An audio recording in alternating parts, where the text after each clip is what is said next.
Welcome, fellow panelists, to this session.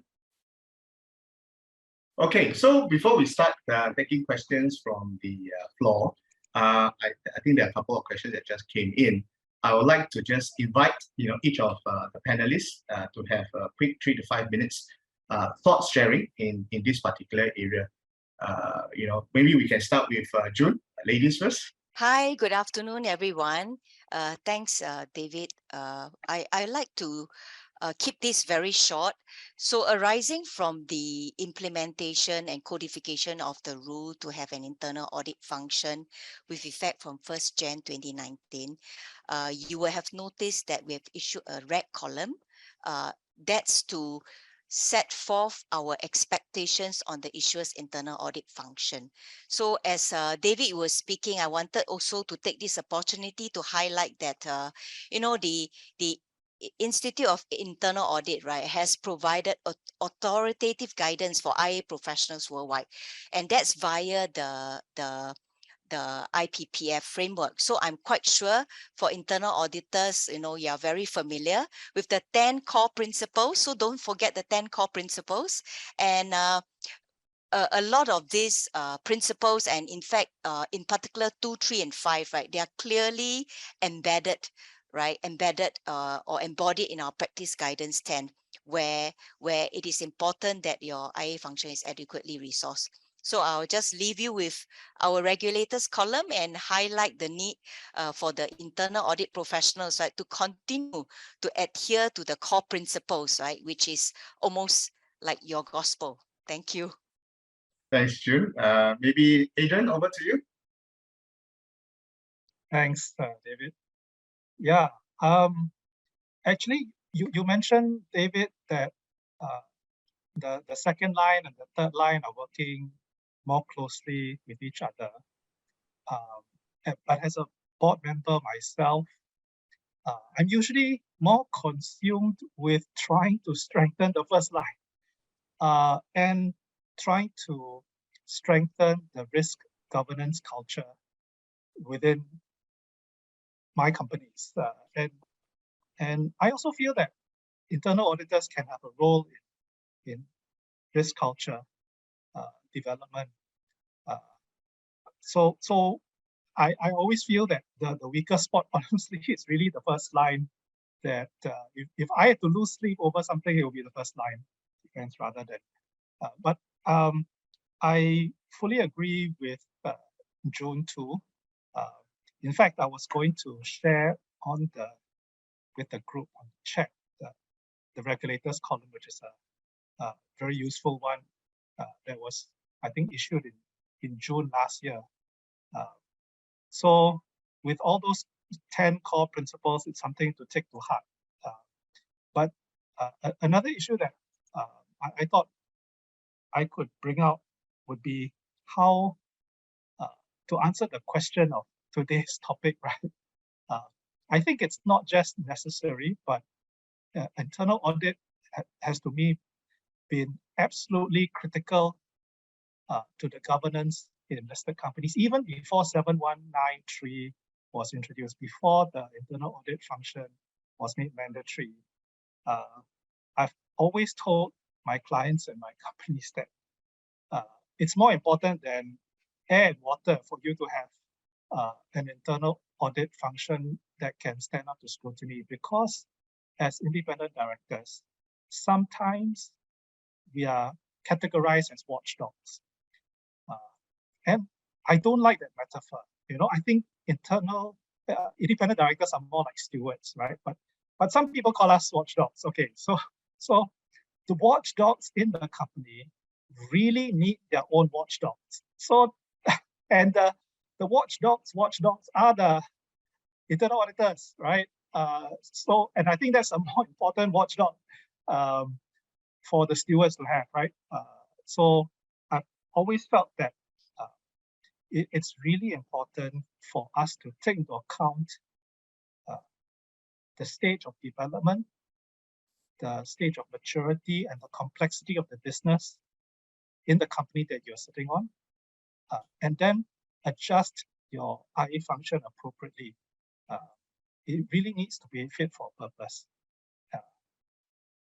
And maybe I'll leave it there for the moment, and we can pick some of these points up later on. Thanks, David. Sure. Thanks, Adrian. Dennis, over to you. Hi, good afternoon, everyone. From my perspective, and in specific reference to the topic we're talking about today, typically we look at everything in a business as supporting the business and enhancing the business outcomes. That's where, from my perspective, that's where we need to start. So before we get lost in all the 10 governing principles, the codes that govern how functions are to be run, particularly in this case, the IE function, they're all great guidelines in terms of helping to enhance the effectiveness of the function. However, the lens that we should be always looking at is whether it adds value as a partner to the business. Simply, to avoid a scenario where it's perceived to be a necessary evil. Typically, governance and governance frameworks and governance activities in many organizations are viewed to be something that, oh, by the way, I need to do this simply because I'm publicly listed, I need to comply with the listing rules and everything else. But when you actually get past the threshold where you are viewed as a business partner, and when you actually viewed to be a function and activity that adds value, particularly in this case, when the internal audit function, whether in-house or external, are very business focused, they understand the business, and have a deep understanding of the business, that's where the value add comes tremendously. And so in our discussions today, it will be important for us to focus on that specific value add to the business in terms of how the function should be conducted and carried out. So that's my perspective to today's discussions. Thanks, Dennis. So coming back to this business partnering role that IA hopes to perform, one area is in the supporting ACs in their providing assurance to CEO from CEO and key management regarding the adequacy and effectiveness of risk management and internal control system. Right, so the AC can't do it on their own, given that they are not involved in the day-to-day. And so, how do you think IA can be effective, in performing this? So maybe I'll pose this question to Adrian, given that he's a board member and represents the SID in this particular panel. Oh yeah, that's the whole reason why we need IA. If we didn't have this assurance needed, then I think you won't see so many people focusing so much on internal audit, because we need the 1207 10 assurance, and it's really developed around that, the back-to-back confirmations and assurance that you get, how it cascades down, and IE's role in all of that. And so, although the dotted line, the straight line, that has been tweaked over the years, and I get quite a few people really hung up on lines of reporting and structure, but I think substantively it's more important that the function is carried out effectively, and I wouldn't worry too much about the form. And the board and the AC can certainly do a few things to help IA in this. It shouldn't be just left to them alone. And I've seen some ACs just require checklist after checklist, certs after certs, without actually rolling up their sleeves to meet with IA and talk with them and try to understand the difficulties they're facing. So, for example, when I'm AC chair on one listed REIT, before every board AC meeting, I do have a half an hour, 1 hour call with my IA head and really understand the difficulties she's facing on the ground, the resources, how to plan for the upcoming cycle, and how we can improve the quality of the system, the dashboard, and talk about things that cannot be talked about in an open meeting, right?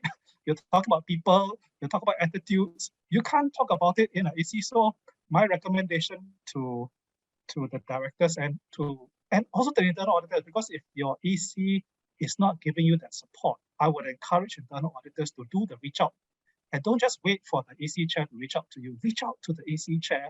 And if the AC chair is not so receptive, reach out to the AC member that's most receptive and say, look, I need some help here, or this is how we should do it. And so I believe you should have independent sessions once a quarter with IA, not once a year. And that's the only way you can get to understand the underlying risk culture in an organization. Yeah, I think that's an excellent point from my own personal experience, really. It's also quite a mixed bag, depending, the ACs that I actually work with. There are some who are very proactive in terms of reaching out to get, views that cannot be reported in a formal setting. But there are some who probably are a bit more shy in asking for such input. But once they get a bit of such input, they're quite keen to actually continue that conversation. So I think it's a good point that Adrian asked, is that, as internal CAEs, Chief Audit Executives, we should try, to reach out as well to the audit committee chair to give such so-called, I call it softer aspects of the work that's been done, our own assessments in terms of management as well as processes that cannot be reported officially. Dennis, would you like to add on, or June, in this particular area? David, I was just thinking of what you said, IDs, they are shy. You better tell me who are these shy IDs. That raises a concern. But in any case, I like to just jump in on Adrian's point about having separate meetings, right? I think the separate meetings without the presence of management is very important, right? These private sessions where the IA function should feel that they're not constrained in any manner to raise matters that need to be brought to the attention of the audit committee. And in fact, if you look at the public action that we have taken in the past, right, very often is because information is not escalated to board. And David, you mentioned about that earlier. That's one of the key elements, right?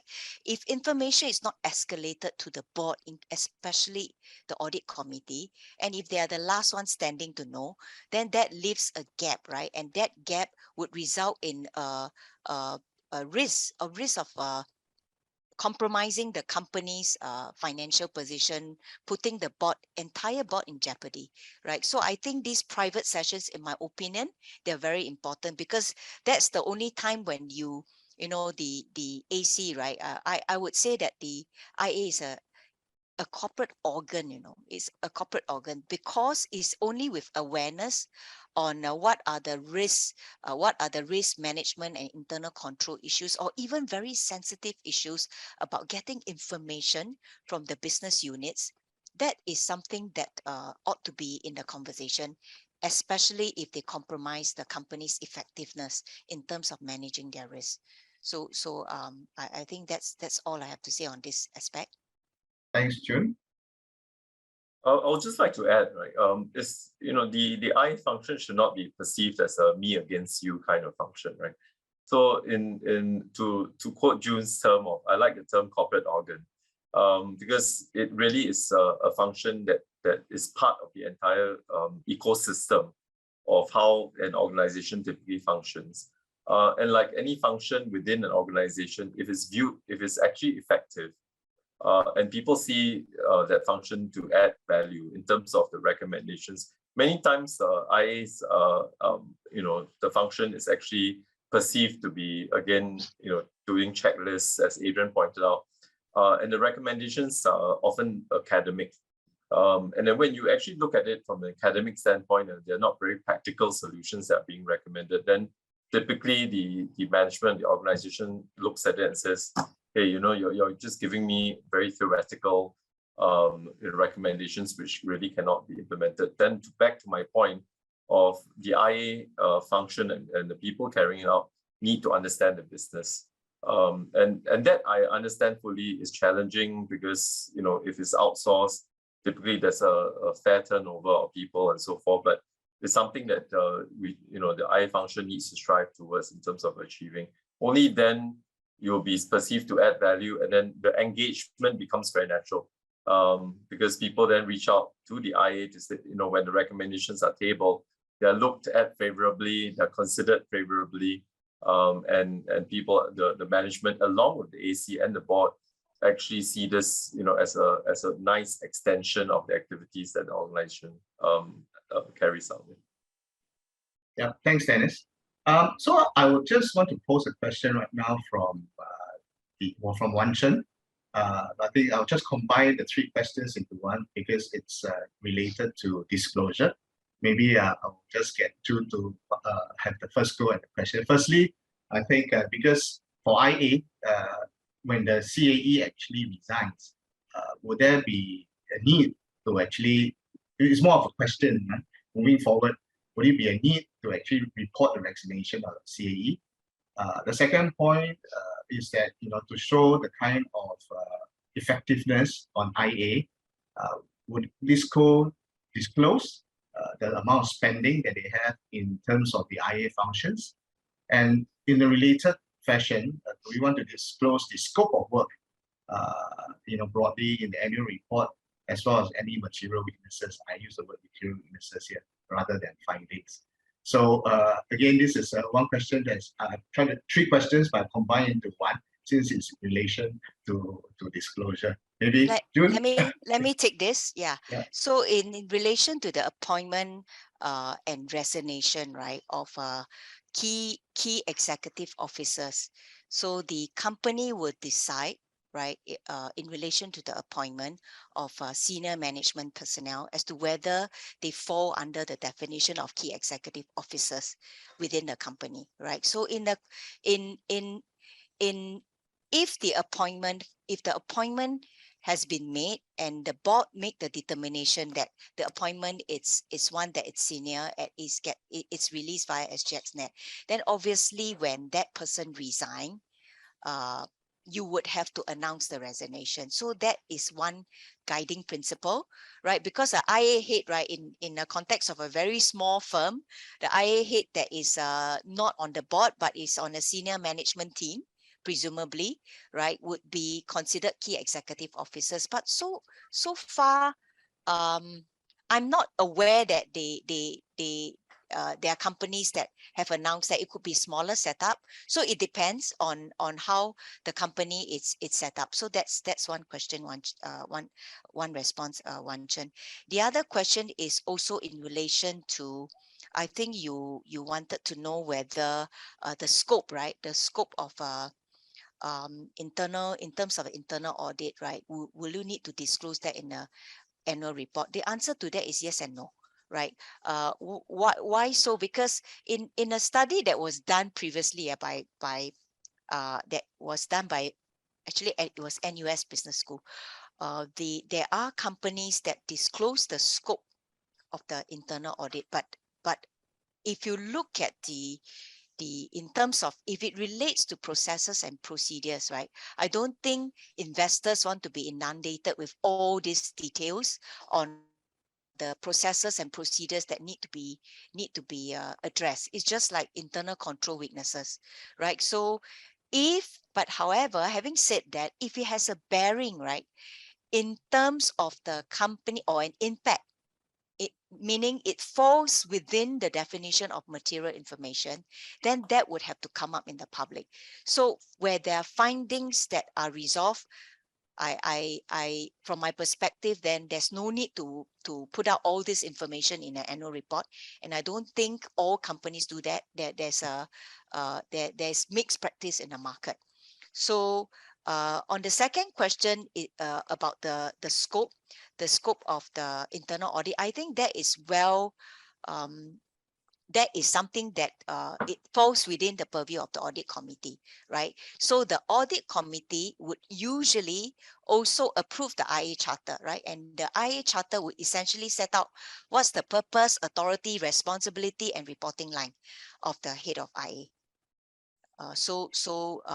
There is no need to set that out in an annual report. But having said that, where where the findings and the scope, right, cause one to be concerned. For example, if there are irregularities, then obviously you can't take my earlier response as one where you don't even need to disclose. So be guided by 703. Thanks. Thanks, June. Any thoughts on that? Yeah, maybe I can jump in here, David. Yeah, I agree with June. On the and vaccination of the CAE, usually the companies take the view that the top 5 highest management in the organization will be the KMP, right?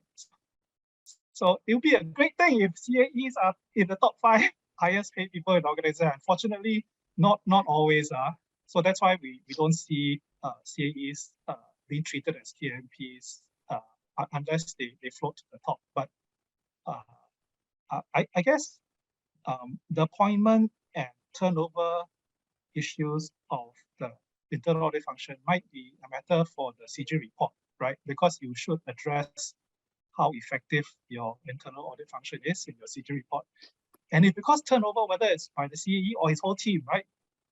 This great resignation that's hit all of us hasn't spared the internal auditors, and I know quite a few of my companies and my clients are facing that turnover as well, right? So, if turnover results in some impairment in the function, that needs to be addressed and explained in the CG report as to how that has been ameliorated, maybe with other tools available, right? Or adopting a co-source model. On the Wan Chen's, right? Wan Chen can always be relied on to throw these curveballs at the panel. So thank you, Wan Chen. He's asked whether we should disclose the budget for the IA function. I think I don't see any other management function other than CEO pay, which will now be mandated in a fairly controversial move to mandate IA function budget and expense. I think will be probably a bridge too far. It may not be necessary because you don't break down the finance function, budget, etc. So you don't segmentalize your expense by function in any case, but you should disclose instances where you feel maybe for lack of spending, the effectiveness of the function is impaired. So that's down to the AC, right? So if the AC feels that, hey, we're not spending enough because we are so stingy that we can't pay our IA and therefore everyone's leaving us, the AC needs to stand up and be counted and fight for a bigger budget, right? Or do something about it. So I think that's really on the AC and the board. Yeah. And I agree with June on the scope. Yeah. Thanks, June and Adrian, on your perspective in this area. On a related point from Raj, same thing, we can count on Raj as well, to ask very curveball questions. So similarly to external auditors, right, there's a 5-year rotational rule, audit partner. Should this also be applied to internal auditors to maintain that kind of independence, as well as having a fresh pair of eyes into that area? What do you think? Maybe I'll just jump in here. I think it's not a bad idea from an independence perspective. Because the IA function, if we actually all agree that it is an integral part of the governance framework in any organization, which I personally think it is, then if you apply that rule or that rotation rule, which was introduced for the external auditors, it probably will add to the independence of the function, and also lends value from perspective of adding a fresh pair of eyes as well to the engagement as well, if it's actually externally outsourced as well, right? So it's a consideration that I think is worth thinking about. Maybe I can jump in on that. I think it's a double-edged sword, because on one hand, based on the scope of in terms of the terms of reference for the audit committee must make sure that the IA is an independent function, right? Has an appropriate standing within the company. So if you have a rotation, while it serves the purpose of making sure, and bearing in mind that even for audit committee members, right, it may not be the same members. So the oversight, except for very long serving directors. So when you have a rotation, while it serves the purpose of making sure that you have a new pair of eyes, right? It's the same principle as whether you should have the same independent directors there for a long period, right? For a long period. So there are pros and cons. I will be very careful not to prescribe that unless there are reasons to be concerned, because you do lose that continuity, in terms of the familiarity with the company's business risk and the procedures. So there are pros and cons. Yeah, just from a practical standpoint, I wonder how you're going to implement this.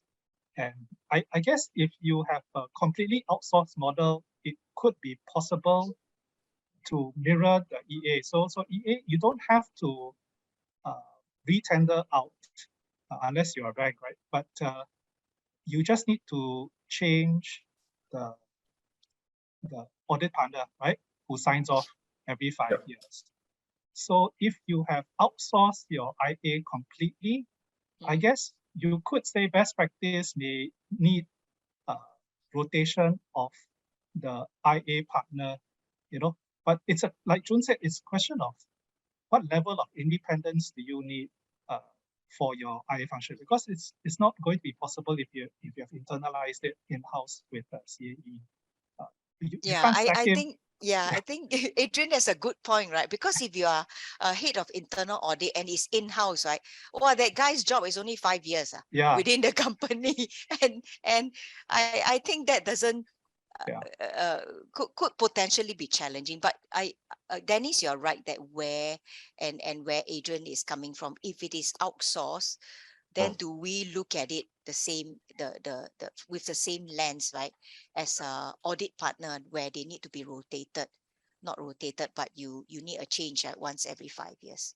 I see that point. I just want to add, right? I mean, if you look at the most progressive organizations today, people typically rotate jobs, right? That should apply to the CAE job as well. Because if you actually leave a person in a single job for too long, that's not a great practice as well. So by extension, therefore, if if this ever becomes a requirement, as I said, I think this is worth considering. But if this ever becomes a requirement, it's something that also forces an organization to be a bit more progressive in that regard, in terms of developmental practices for its people. Yeah, just trying to play devil's advocate here, right? To spice things up a bit. If you look at a crystal ball and see how the external audit industry has developed, it's gotten more and more onerous with the audit partner signing off in public and the report being scrutinized. And in the future, it could well be that the IA report also gets signed off by a pre-certified accredited professional and is published as well, right? So then it will be on with equal standing with the EA report, open for scrutiny by shareholders and investors, and therefore independence becomes an even more important part of that framework. But I think we are far away from getting there. Yeah, so I think since we're on the point of independence and objectivity, right? So we have a question from Mr. Gerald. So I think where it's coming from is that there are cases whereby the CAE is actually reporting to the CEO.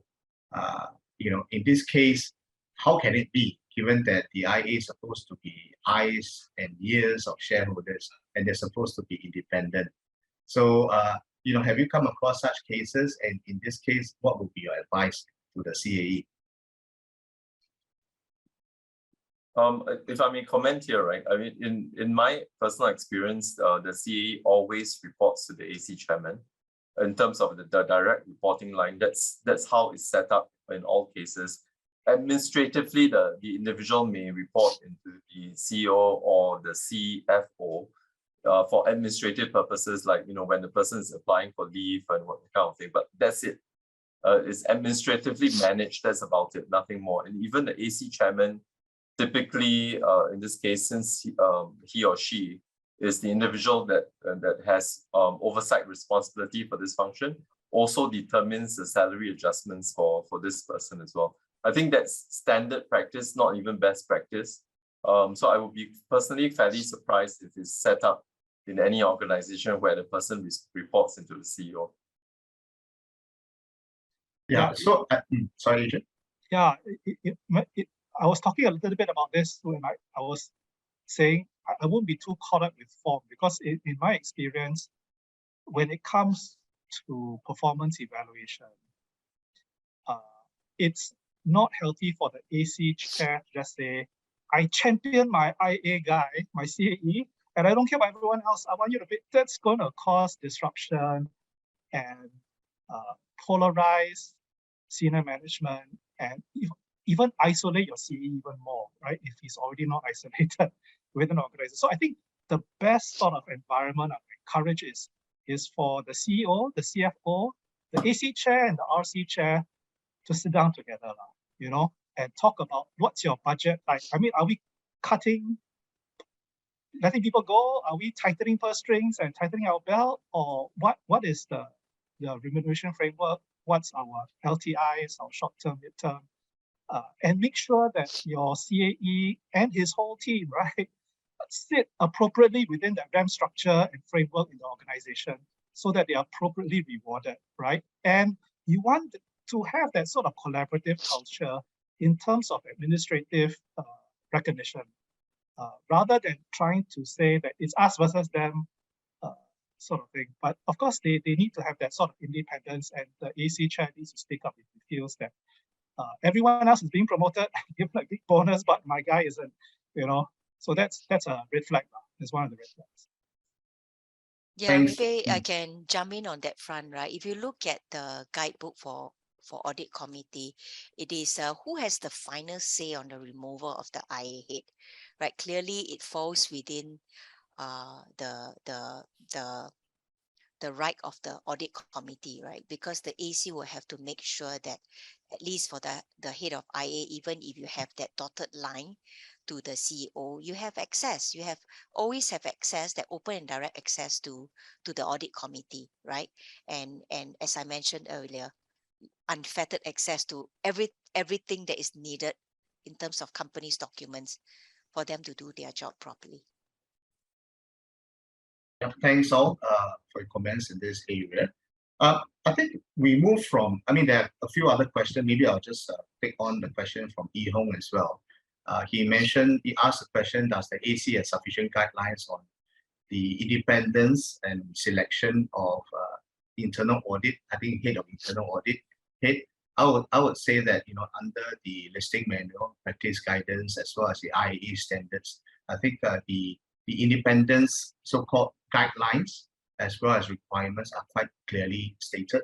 And as a result, every year, I think the audit committee as well as the board needs to then assess the competency, objectivity in terms of the internal audit function. So I think if you need more information on that, that we, in my earlier slides, there are a couple of rules on that as well as IA standards. So Adrian, you want to say something on that? Yeah, I'm just wondering, because for external auditors, we apply the AQI tests and guidelines that ACRA very helpfully comes up with. And I think you can, if you have an outsourced IA, there's nothing stopping you from applying the same AQI test to your outsourced IA. What's your turnover like, stuff like that. So, I would apply the AQI to your external IA as well. Yeah, on this, I think, Adrian, I'm already getting such similar requests as well from the larger listed companies as well, asking for such data points. They don't call it AQI, but they call it data points. And when they submit the tenders for the statutory boards, I think this is also in their tender requirements as well, having some indicators in those areas. June, were you trying to say something? No, I wanted to add add to the point that we are also looking very closely at how audit committee engage. For example, if they outsource, right, the IA function, it is important for the AC to at least make sure that these firms are experienced, they have good standing and track record, you know, in undertaking that function. So the experience is very important, right? Rather than just go through the motion because the rules require the establishment of an IA function. Very important to look at resource, experience, independence, as well as track record of the IA firm. Yeah, I can feel that as well, because there's a lot more queries coming through to the listed companies. We are in this watching, area. yeah, watching that space. Okay. Okay. Yeah. So on a related point as well, I think Iho mentioned a very specific case. Not so sure whether we can actually relate to that. Is that a company recently changed the IA firm, and it's because the partner of the outsourced service provider moved to another new firm. As a result, they change it. So from it will it create some independence issue here, given that now the new partner, the partner himself, will be kind of obliged to the LISCO to even performing such reviews. So any thoughts on that? This is quite specific case here, not general. So the question is whether you have the IA, if I may just repeat the question, do you have the IA head that leave and join another firm, Correct. right? And presumably this IA head has the previous firm would continue, right, to be No. No. That means you are a partner of service provider A, right. providing services to LISCO. Then this partner actually moves on to service provider B, right? And then he will perform the same services to the LISCO in service provider B. So as a result of that, will he or she be obliged, and will his or her independence be questioned because of this loyalty consideration? I think that's it depends on how in relation to the appointment. You see, if you look at both companies, right, you have separate audit committees, right? You have separate audit committees. So if the audit committee would have to assess, right, whether in terms of, I think you're trying to say that would the same person be in a way beholden, right? Correct. Yeah. I think that's quite a gray area. If it is company specific, maybe we can, devil is always in terms of the details of what they have considered, you know, in order to make sure that you know, that person continue to be independent. I don't think I have a quick answer to that without knowing the details. Yeah, maybe I can chip in here. Yeah, so I'm very fast to give opinions whether it's considered or not. So unconsidered opinion is it happens all the time, I think, in reality. Also, not only for IAs but EAs as well, right? So you have this external audit partner who is sort of a relationship manager for you, right? And then he moves, and then you move with him. So it's not unknown to the industry, and this is the reality that we face. And I would also hesitate to put too many obstacles against this from happening, because there are pros and cons, right? So if this IA guy hops over to another firm and the LISCO changes IA provider to that new firm, the AC chair is going to say, but there's familiarity. And this firm is of equal standing, equal reputation, equal resource.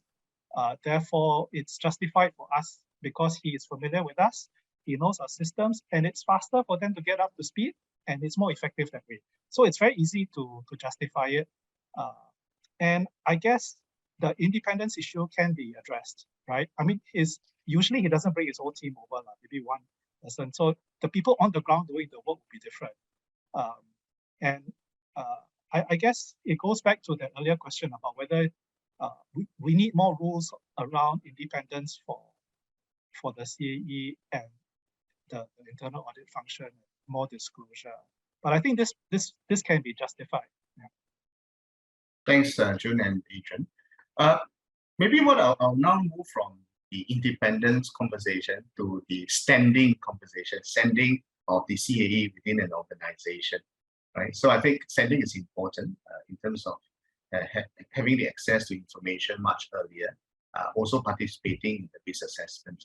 So one question here is that what do you think about the standing of IA? I think it kind of varies from organization to organization.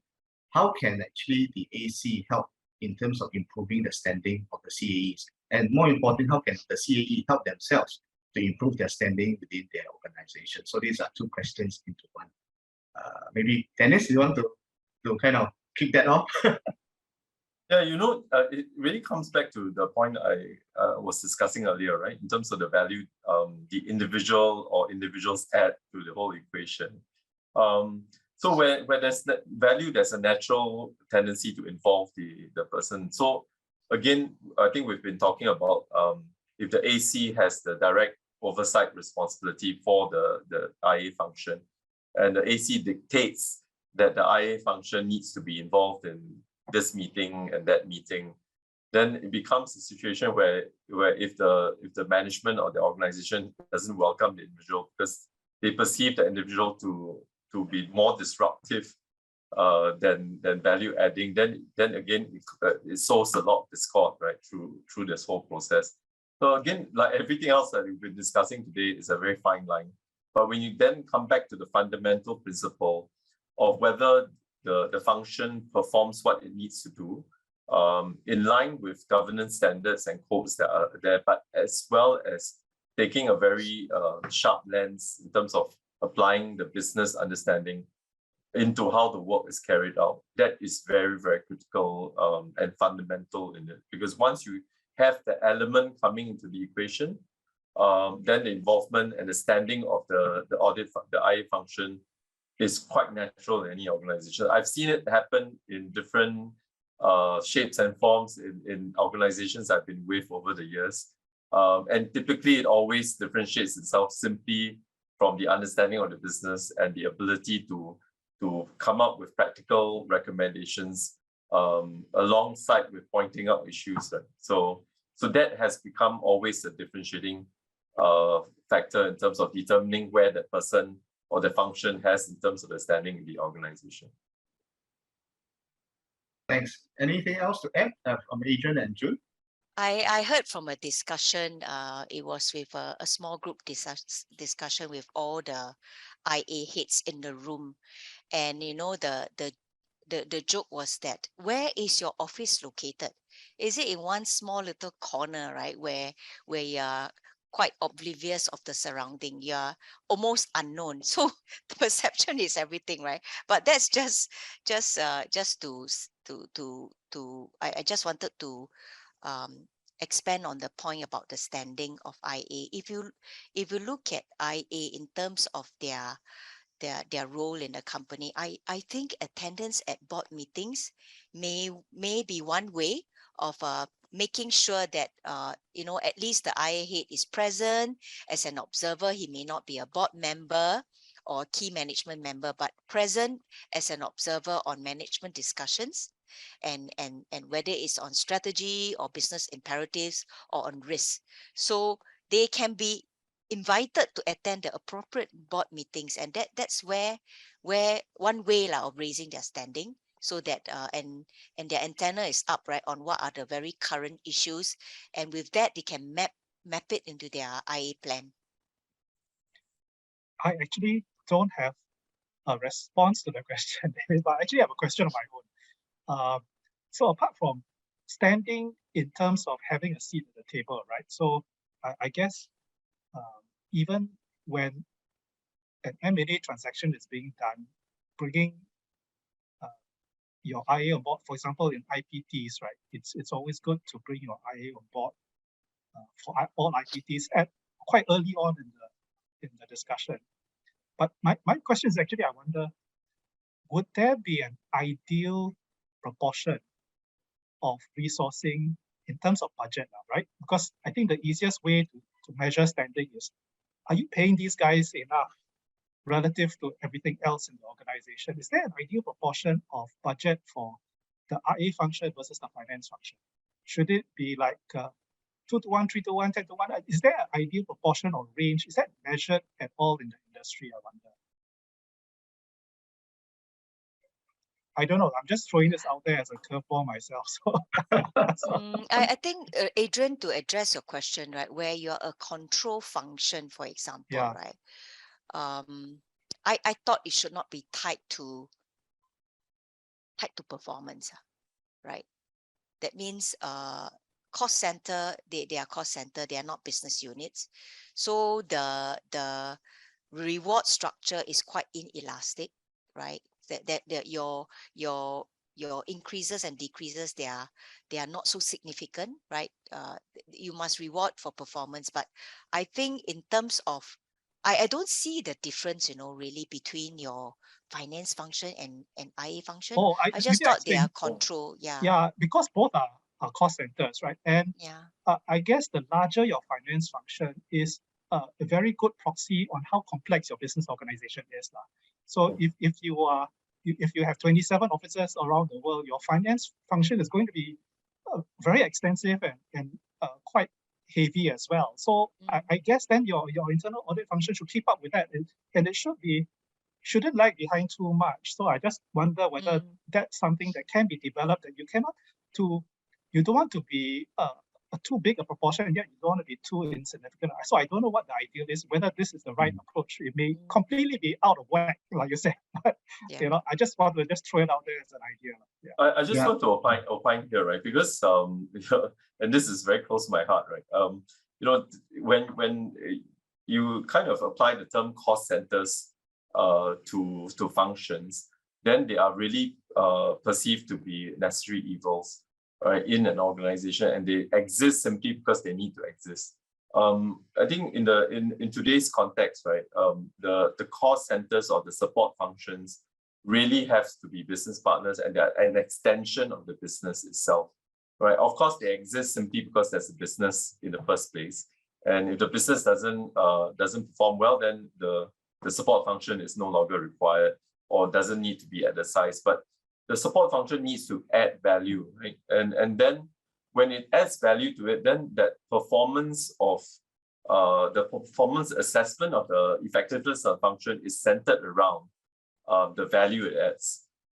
So if you kind of look at it as an inelastic thing where, look, I'm just doing my roles per checklist.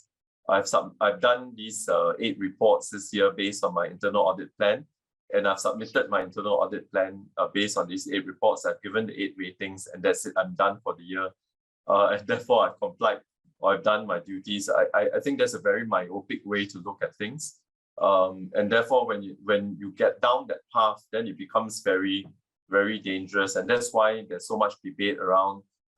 Should this person, how do you assess a person's performance? Who should be assessing the person's performance? And is this individual going to be open to and available to, to be promoted, at a accelerated pace within the organization? I would think so, if you apply the lens in a very progressive organization, and when you see individuals or functions add value, these individuals, regardless of whatever function they perform, should be available for those rewards or accelerated rewards like anybody else. Okay. So Adrian, maybe just to share my own thoughts to your earlier question, is that as part of the external quality assurance review of the internal audit function, I think these are some of the questions that we typically ask. In respect to the size of the business, the markets that you are in, the complexity of your businesses, is the current size of your team and the seniority of your team sufficient? Yeah, so I think this is one of the questions, the key question that we typically ask as well, from a competency as well as from a scope of work perspective, right? So I think that, I wouldn't use the word benchmark, but at least we will take reference from some of the other companies of a similar industry, of a similar size, and say, hey, this is if you are 1B company and there's only 1 head and a staff, is this sufficient for your current business? Or Are you also using co-sourcing model as well in delivering other scope of work as well? So I think it's not really going to be a one-size-fits-all type of metrics, but as part of the external quality assurance review of this internal audit function, this will be one of the key areas that we look into. Yeah. Okay, so I think let's move on to another part, which is the skill sets of internal audit function.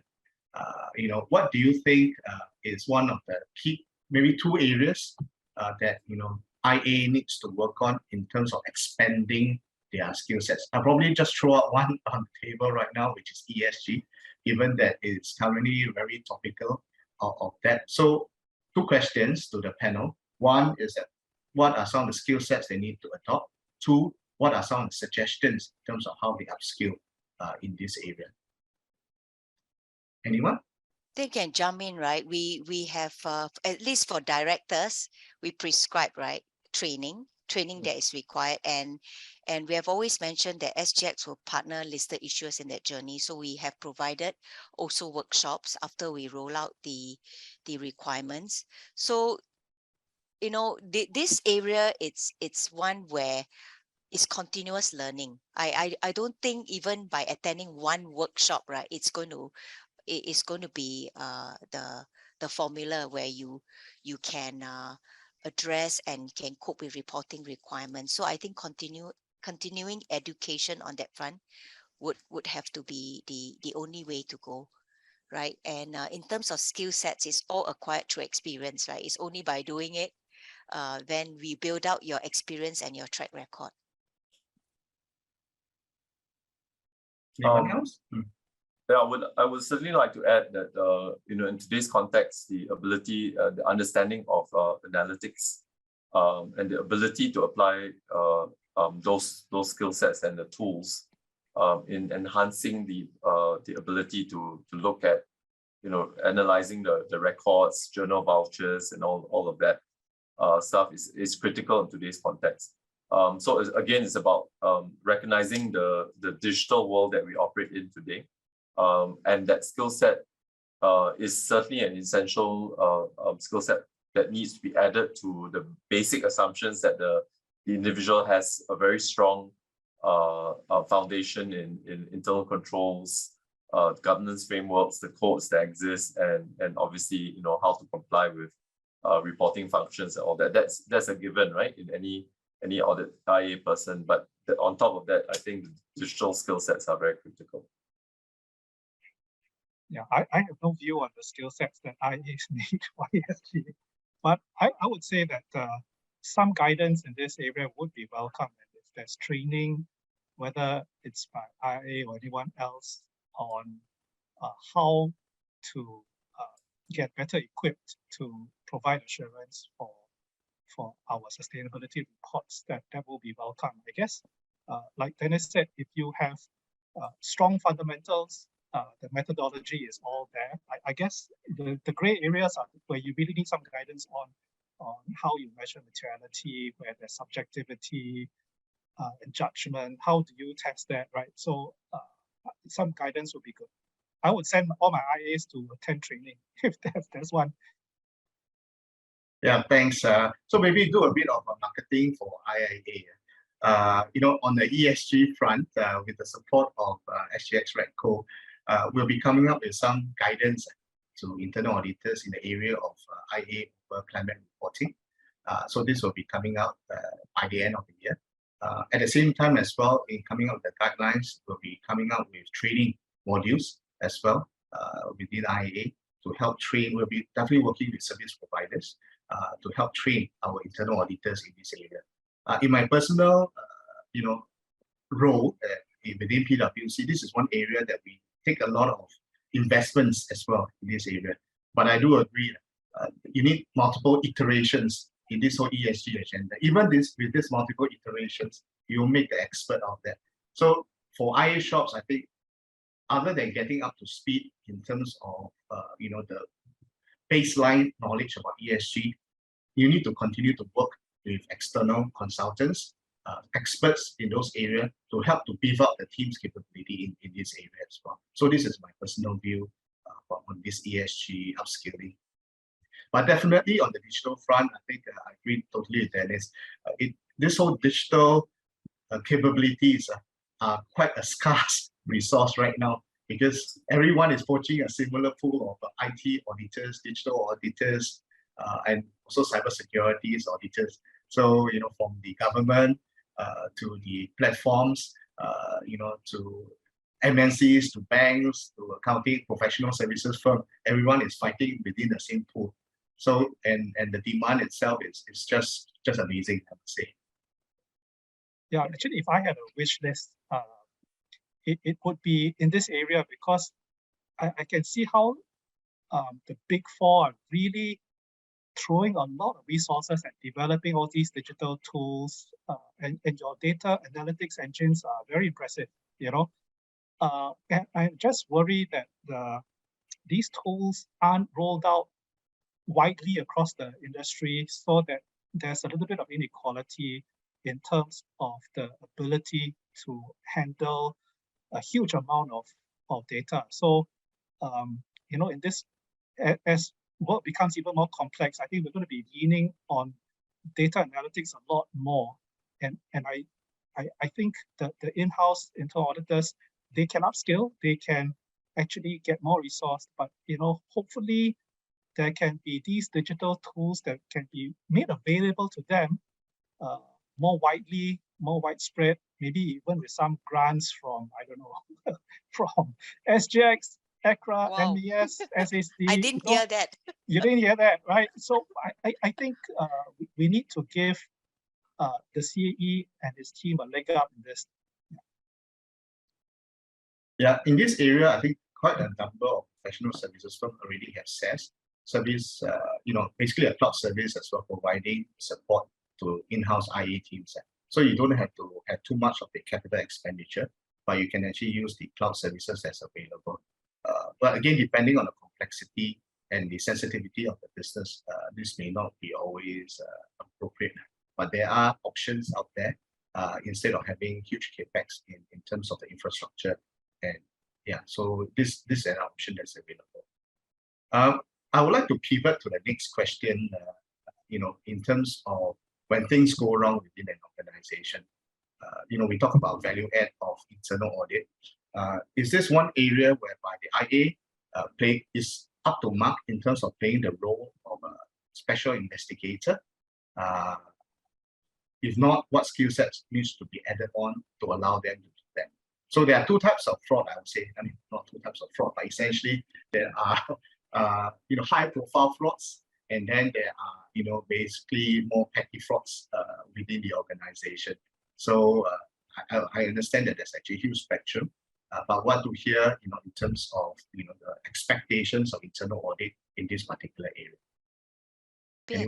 I can take that question.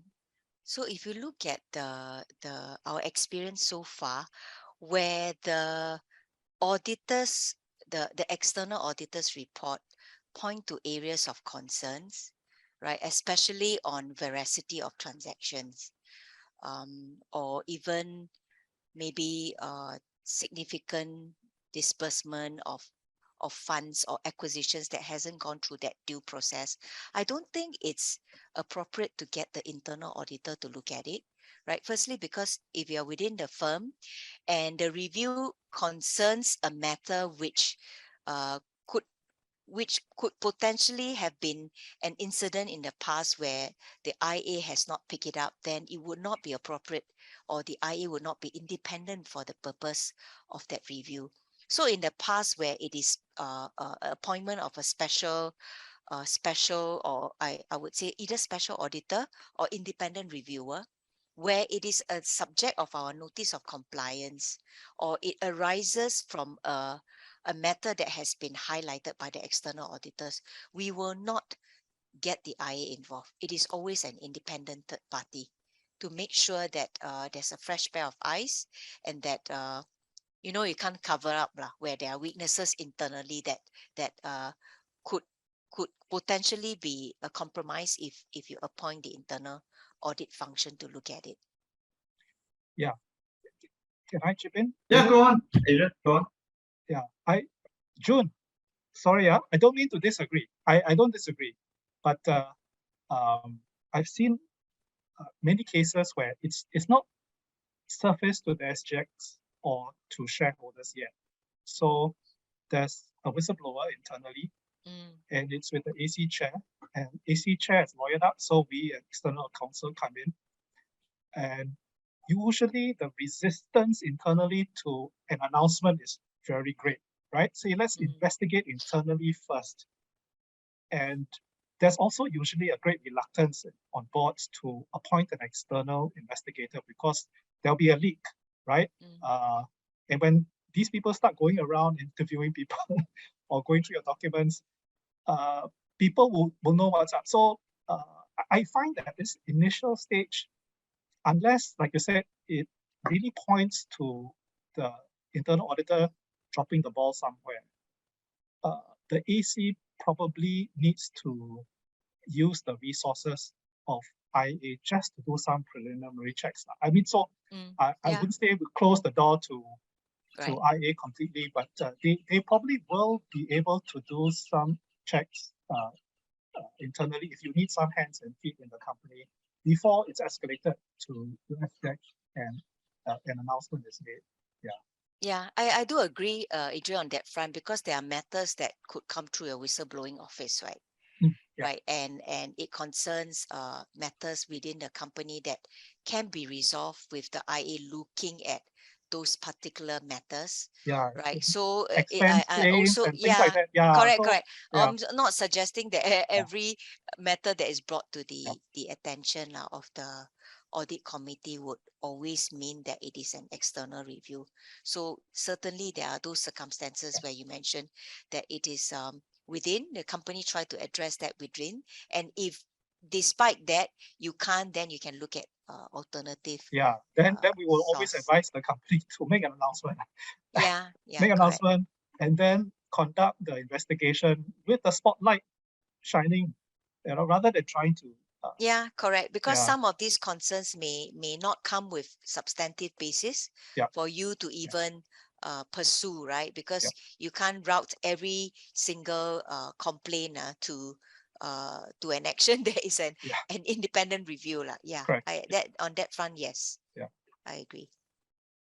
Okay, thanks, June and Adrian. I think we're down to the last 4 minutes, coming up to 5:30. Maybe as a last question to the panelists, maybe it would be useful if, can I request that each of you mention one thing that the IA has done well, in your view, based on the interaction, and one area whereby IA needs to actually work on as a next action plan to provide this value add role to the audit committee as well as the board. As a closing question, maybe again, whoever wants to go first, please feel free. I can just jump in because I feel that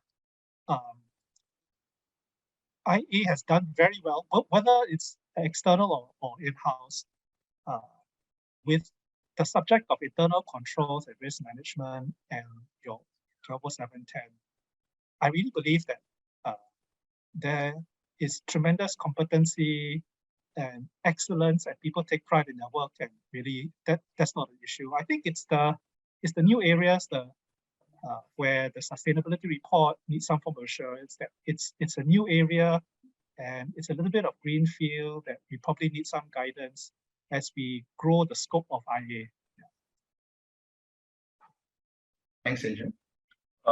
So I'll add that I do think that over the years, the IA function has matured in terms of where it sits within the business ecosystem, and really I think over time, of course it varies from organization to organization, but by and large, from the ones I've seen and also interacted with in other organizations that I've not been part of, the function has gained a lot more recognition in terms of the value it has added into the into not just governance requirements, but also in terms of the solutions that it has recommended.